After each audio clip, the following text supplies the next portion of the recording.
துதிக்கிறேன். கர்த்தருக்கு ஸ்தோத்திரம். வேத வசனத்திலிருந்து ஒரு சில வார்த்தைகளை சொல்லி என்னுடைய செய்தியை நிறைவு செய்து இவனை நாம் ஜெபித்து ஒன்றாக ஒரே குடும்பமாக இணைக்கப் போகிறோம்.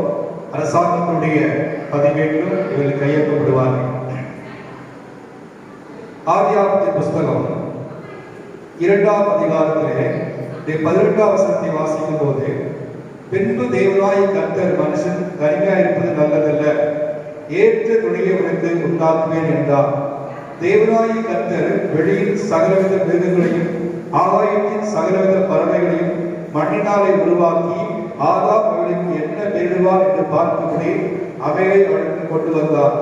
அந்தந்த ஜீவசத்துக்கு ஆதாம் எந்த பெயரிட்டாரோ அதுவே அதுக்கு பெயராயிற்று. அப்படியே ஆதாம் சகலவித நாட்டு மிருகங்களுக்கும் ஆகாயத்து பறவைகளுக்கும் சகலவித காட்டு மிருகங்களுக்கும் பெயரிட்டான்.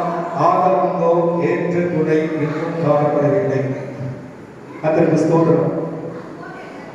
தேவனாகிய கர்த்தர் சொல்லுகிற வார்த்தை, மனிதன் தனிமையாய் இருப்பது நல்லதல்ல, அவனுக்கு ஏற்ற துணையை உண்டாக்குவேன் என்று தேவனாகிய கர்த்தர் சொல்லுகிறார். கர்த்தருக்கு ஸ்தோத்திரம். இந்த பூமியில் பிறக்கிற ஒவ்வொரு மனிதனுக்கும் ஒரு துணை தேவை என்பது தேவனுடைய வார்த்தை சொல்லுகிற ஒரு சத்தியமான காரியம். கர்த்தருக்கு ஸ்தோத்திரம். ஆதாமை தேவன் தன்னுடைய சாயலின்படி ரூபத்தின்படியே அவனை சிருஷ்டித்து ஏதேன் தோட்டத்தை கொண்டு வந்து விட்டார். அவன் ஏற்படுத்தி சந்தரித்துக் கொண்டிருக்கிறான்.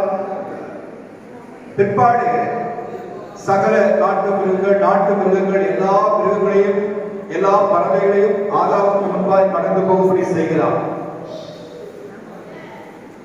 ஏதாவது ஒரு மிருகத்தை இல்லையென்றால் ஒரு பறவையை ஏதாவது ஒன்றை ஆதாம் தனக்கு துணையாக தெரிந்து கொள்வானோ என்று பார்க்கும்படி தேவன் ஒவ்வொன்றாய் கடந்து போகும்படி செய்கிறான். எல்லா மிருகங்களும் கடந்து போனதை ஒழிய அவைகள் ஒன்றிலிருந்தும் ஆதாம் தனக்கு ஏற்ற ஒரு துணையை அவன் தெரிந்து கொள்ளவில்லை. கர்த்தருக்கு ஸ்தோத்திரம்.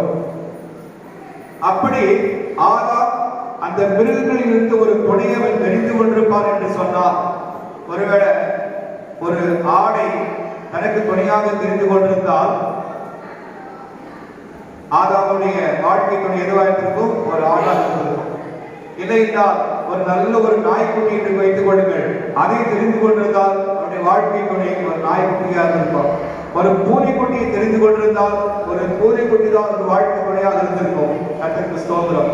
ஆனால் ஆதாம் எல்லா மிருகங்களும் கடந்து போறதை ஒழிய அதற்கு ஒரு பெயர் வைத்தானே ஒழிய அந்த மிருகங்களிலிருந்து அந்த பறவைகளிலிருந்து ஒன்றையும் தனக்கு வாழ்க்கை துணையாக அவன் தெரிந்து கொள்ளவில்லை. கர்த்தருக்கு ஸ்தோத்திரம். என்னை உருவாக்கிய தேவன், எனக்கு ஜீவ ஆத்மாவை கொடுத்த தேவன் நிச்சயமாக எனக்கு ஒரு வாழ்க்கை துணையை ஏற்படுத்தி கொடுப்பார் என்று சொல்லி அவன் இந்த வேலைக்காக நாளுக்காகவும் ஆதாம் காத்திருந்தான். கர்த்தருக்கு ஸ்தோத்திரம். ஆனபடியால்தான் அவனாகவே தானாகவே தனக்கு ஒரு வாழ்க்கை துணையை அவன் தெரிந்து கொள்ளவில்லை. இன்றைக்கு அநேகர் தங்களுக்கு ஏற்ற பிரகாரமாக தாங்களாகவே ஒரு வாழ்க்கை துணையை தேடிக்கொள்ளுகிறார்கள்.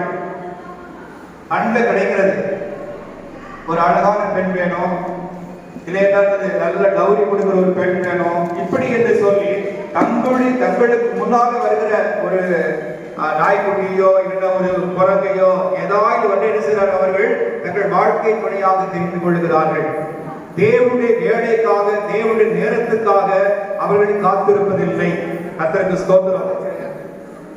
ஆனபடியால்தான் கொஞ்ச நாட்கள் திருமணமான கொஞ்ச நாட்கள் வாழ்க்கை சந்தோஷம் இருக்கிறது, சமாதானம் இருக்கிறது.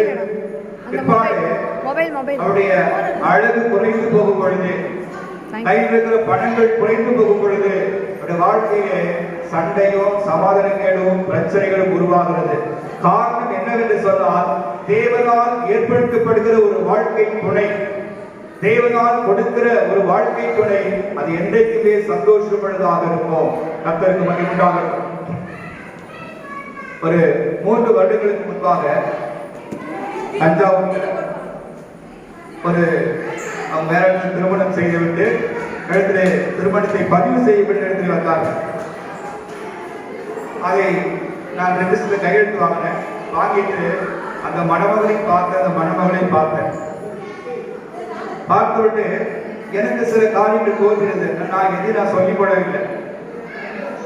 மிகவும் ஆடம்பரமாக அந்த திருமணத்தை நடத்தினார்கள். அந்த மணமகன் அமெரிக்காவில் வேலை செய்து கொண்டிருக்கிறார். இந்த பெண் மிகவும் அழகான ஒரு பெண், அவ்வளவு அழகா இருந்தார். திருமணம் முடிந்தது, ரிஜிஸ்ட்ரேஷன் ப்ராசஸ் எல்லாம் முடிந்தது. இதை வைத்து குடும்பமாக 2 பேருக்கு அமெரிக்கா போனாங்க. 6 மாசத்துக்கு முன்னாடி இருந்து நான் அவரை கேட்டேன், அங்க போனாங்க எப்படி இருக்கான்னு கேட்டேன். இல்ல, அந்த பொண்ணு அங்க போய் 6 மாசம் கூட அமெரிக்காவில் இருக்கல.